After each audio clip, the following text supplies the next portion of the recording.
ভারত এবং ইরানের সম্পর্ক বরাবরই ভালো। দুই দেশের মধ্যে বিভিন্ন ধরনের আদান প্রদানও হয়ে থাকে। আপনারা জানলে অবাক হবেন যে ইরানের পাঠ্যক্রমে রয়েছে আমাদের গ্রন্থ, যা শুনতে অবাক লাগতে পারে, কিন্তু এরই মধ্যে ঘটেছে আরও এক বড় ঘটনা, যা জানলে আপনারা আশ্চর্য হবেন। কমেন্টে হর হর মহাদেব অবশ্যই লিখবেন বন্ধুরা। সকলকে পুরাণগত নতুন একটি ভিডিওতে স্বাগত। আজকে আপনারা জানবেন ঘটল এক বড় ঘটনা। ভিডিওতে এগোনোর আগে সবাই আমাদের চ্যানেলটি সাবস্ক্রাইব করে নেবেন। রাশিয়া এবং ইরান ভারতের সঙ্গে একটি বড় চুক্তি করেছিল। ইরানের মাধ্যমেই রাশিয়া বিভিন্ন জায়গায় শক্তির বৃদ্ধি ঘটাচ্ছিল, পাশাপাশি আমেরিকাকে কড়ার প্রতিদ্বন্দ্বিতা ছুড়ে দেয়। ইরান এবং ইসরায়েলের যুদ্ধের সময়ও রাশিয়া ইরানের পাশে দাঁড়িয়েছিল। সম্প্রতি রাশিয়া এবং ইরান একত্রিত হয়ে ভারতের সঙ্গে একটি চুক্তি স্বাক্ষরিত করেছিল। একটি বিশেষ করিডোর বানানোর কাজ শুরু হয়েছিল।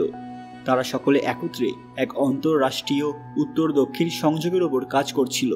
এই কাজটি সম্পন্ন হলে রাশিয়ার সেন্ট পিটার্সবার্গ থেকে মস্কো হয়ে ভারতের মুম্বাইয়ে মালপত্র পাঠানোর ব্যবস্থা করা যেত, যাতে সময় লাগত মাত্র 10 দিন।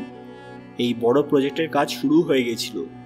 ভারত, রাশিয়া এবং ইরানের এই প্রজেক্ট নিয়ে বহু দেশ বিরোধিতা করছিল। বলা যেতে পারে তারা এটা মেনে নিচ্ছিল না, যার মধ্যে আমেরিকা এবং পাকিস্তানও রয়েছে।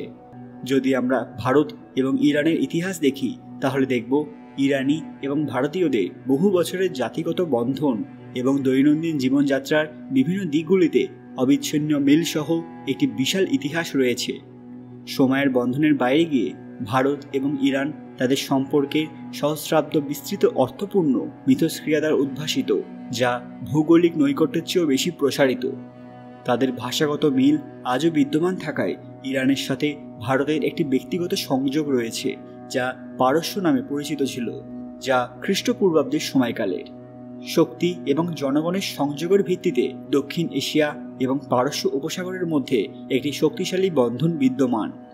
ভারত ইরানে দুটি কনসুলেট গঠন করে, একটি বর্তমান বন্দর আব্বাসে, অন্যটি জাহেদানে। একইভাবে ইরানের দূতাবাস রয়েছে নয়াদিল্লিতে। তাছাড়া ভারতে ইরানের দুটি কনসুলেট রয়েছে, একটি মুম্বাইতে, অন্যটি হায়দ্রাবাদে। প্রায় সব দিক থেকেই ईरान एवं भारत कनेक्टेड छिलो। हम आपको दिखा रहे हैं ईरान के राष्ट्रपति के साथ में प्रधानमंत्री मोदी की द्विपक्षीय बातचीत हुई है। ये जो तस्वीरें आप देख रहे हैं वो द्विपक्षीय बातचीत की हैं। पीएम मोदी और ईरान के राष्ट्रपति के बीच द्विपक्षीय बातचीत हुई है। ईरान के राष्ट्रपति मसूद पेजिशकियान के বিশ্বের এক নামকরা পত্রিকা পাঞ্চজন্য অনুসারে ইসলামিক দেশ ইরানের বিভিন্ন বিশ্ববিদ্যালয়ে পড়ানো হচ্ছে গীতা, রামায়ণ এবং মহাভারত। দুই দেশের মধ্যে সাংস্কৃতিক আদান প্রদানের সম্পর্ক অনেক দিনের। এর প্রভাব তাদের শিক্ষার উপরও দেখা যায়। ভারতে অবস্থিত ইরান কালচার হাউসের প্রাচীন পুস্তকগুলি রক্ষণাবেক্ষণের সঙ্গে যুক্ত নূর ইন্টারন্যাশনাল মাইক্রো সেন্টারের নির্দেশক ডক্টর মেহেন্দি খোয়াজা পিরি জানিয়েছেন যে ইরান সরকার ভাগবত গীতা, রামায়ণ এবং মহাভারত ফার্সি ভাষায় অনুবাদ করে প্রকাশ করেছে।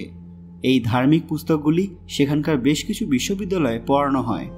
ডক্টর মেহেন্দি খোয়াজা পিরির কথা অনুসারে ইরান সরকার এই গ্রন্থগুলিকে নিয়ে খুবই আগ্রহী। তারা সব ধর্মকে সমান মান্যতা দেয়। সেখানকার জনগণও হিন্দু ধর্মের সংস্কৃতি এবং গ্রন্থগুলির মাধ্যমে প্রভাবিত হচ্ছেন। ডক্টর মেহেন্দির কথা অনুসারে এটা প্রথমবার নয় যে ভাগবত গীতা, রামায়ণ, মহাভারতের ফার্সি অনুবাদ করা হয়েছে। এর আগেও এই কাজ করা হয়েছিল, যার প্রায় 70টি নমুনা পাওয়া গেছে। এটা সেই সময়কালে অনুবাদ করা হয়েছিল যখন ভারতে মুঘলদের শাসন ছিল। মুঘলদের আমলে এইসব গ্রন্থগুলিকে ফার্সিতে অনুবাদ করার পেছনে একটি কারণ ছিল। সেই সময় সরকারি সমস্ত কাজ ফার্সিতেই করা হতো।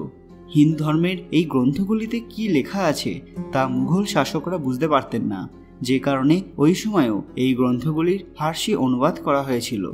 ইরান সরকার এটা মনে করে যে হিন্দু ধর্ম দক্ষিণ এশিয়ার এক বড় ধর্ম, যে কারণে এই ধর্ম সম্পর্কে বেশিরভাগ তথ্য জেনে রাখা প্রয়োজন। দেশের মানুষদেরও এ সম্পর্কে তথ্য জানানো যেতে পারে। এজন্যই ইরান সরকার ভাগবত গীতা, রামায়ণ, মহাভারতে ফার্সি অনুবাদ প্রকাশ করেছিলেন। আজকের ভিডিওটি লাইক করবেন এবং শেয়ার করে সবাইকে জানার সুযোগ করে দেবেন। কমেন্ট বক্সে অবশ্যই হর হর মহাদেব লিখতে ভুলবেন না। আরও এরকম দরকারি ভিডিও দেখতে পুরাণ কথা অফিসিয়াল চ্যানেলটি মনে করে সাবস্ক্রাইব করে নেবেন। খুব তাড়াতাড়ি ফিরে আসবো এরকমই কিছু দরকারি ভিডিও নিয়ে। ততক্ষণ আপনারা এই ভিডিওগুলো দেখতে পারেন। ধন্যবাদ।